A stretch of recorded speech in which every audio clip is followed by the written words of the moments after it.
Good day everyone! Kamusta po ang lahat? Meron po tayong ulit babasahin para sabay-sabay tayong ma-remind our Father God demonstrate His own love for us.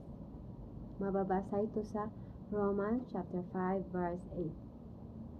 But God demonstrates His own love for us. In this while we were still sinners, Christ died for us. Ganun po tayo kamahal ng ating Father God. Hindi lang po niya sinabi na mahal ko kayo, mahal kita, kundi pinakita niya po sa pamagitan ni Jesus. Father God sent Jesus to save humanity. Para sa iyo, para sa akin, para sa lahat ng taong nanampalataya, naniwala sa tinapos ni Jesus sa cross ng Kalbaryo. Our Father God, willing siyang ibigay si Jesus para sa iyo, para sa akin, para sa lahat.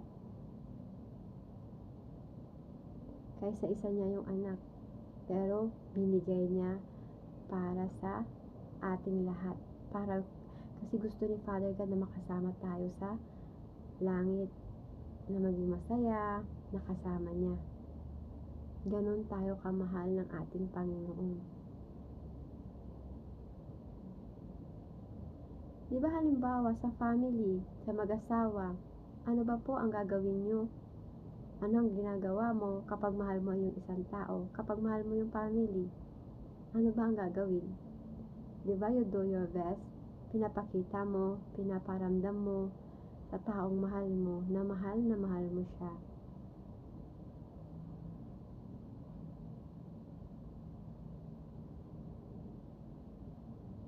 And thanks to Jesus, dahil sa Kanya, tayo ay nagkaroon ng relationship ulit kay Father God. Dahil sa ginawa ni Jesus na namatay sa cross ng Kalbaryo, tayo ay nagkaroon ng relationship. Kaya ingatan natin yung relationship natin sa ating Panginoon, sa ating kay Father God. Diba, sa mag-asawa, ang relationship nyo, kayo lang nakakaalam. Ganon din kay Father God. Individual tayong may relationship sa Kanya.